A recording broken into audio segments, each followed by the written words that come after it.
അതാരാമേ?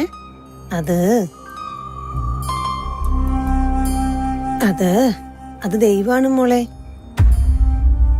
അച്ഛൻ ചെന്നൈക്ക് പോയാ ഞാനും അമ്മയും ഒറ്റയ്ക്കാവില്ലേ? ആരുമില്ലാത്തവർക്ക് ദൈവം കൂടേണ്ടെന്ന് മുത്തശ്ശി പറഞ്ഞു കേട്ടിട്ടില്ലേ? അച്ഛൻ പോയി കഴിഞ്ഞാൽ മോളെയും അമ്മയും ദൈവം നോക്കിക്കോളും. എന്നിട്ടെന്താ ദൈവം എന്നെ കാണാതെ പോയത്?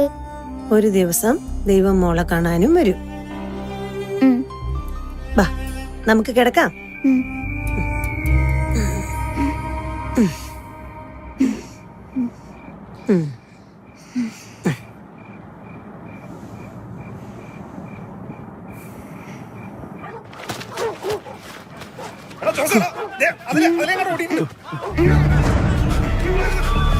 മോളെ ഇല്ലമ്മ, ഒന്നുമില്ല.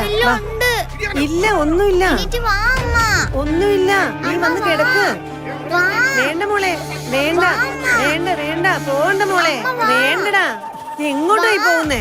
വേണ്ട മോളെ, പുറത്തേക്ക് ഇറങ്ങണ്ട മോളെ, പോകണ്ട, വേണ്ട വേണ്ട.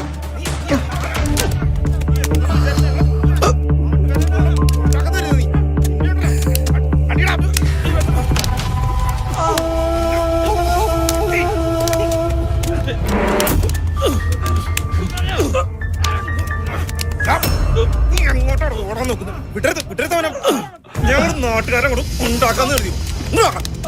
പിന്നെ കുറെ നാളായി നമ്മൾ നോക്കിയിരിക്കണം. അയ്യോ തല്ലല്ലേ, അത് ദൈവം അങ്കിളെ. അയ്യോ വേണ്ട വേണ്ട, തല്ലല്ലേ. ഞാനിത്തിരി വെള്ളം കുടിക്കാൻ മോളങ്ങോട്ട് മാറി. സഹായിക്കാൻ വന്ന ദൈവത്തിന് തല്ലല്ലേ അങ്കിളെ, പ്ലീസ് പ്ലീസ്. അച്ഛാ അച്ഛാ, ഇങ്ങോട്ടങ്ങാടി. കുറെ നാളായി കണ്ടവനെ വിളിച്ച് വീട്ടിൽ കയറുന്നു. അവർക്ക് തിന്നിട്ട് എല്ലിന്റെ ഇടയ്ക്കായിരുന്നു. ആ പാവം പോയി പണിയെടുത്തോണ്ട് വന്നിട്ട് അവിടെ അടിച്ചവിടെ ഇങ്ങോട്ടാക്കി വാടി ഇങ്ങോട്ട്. അച്ഛാ ദൈവത്തിനൊന്നും ചെയ്യല്ലേന്ന് പറ അച്ഛാ. അമ്മയെ കാണാൻ വന്ന ദൈവം അച്ഛാ. നീ എത്ര നാളായിട്ട് പറഞ്ഞിട്ട് ഇങ്ങോട്ടാക്കി വാടി. ദൈവമാണത്ര ദൈവം, ദൈവം മാത്രമേ വരുള്ളൂ.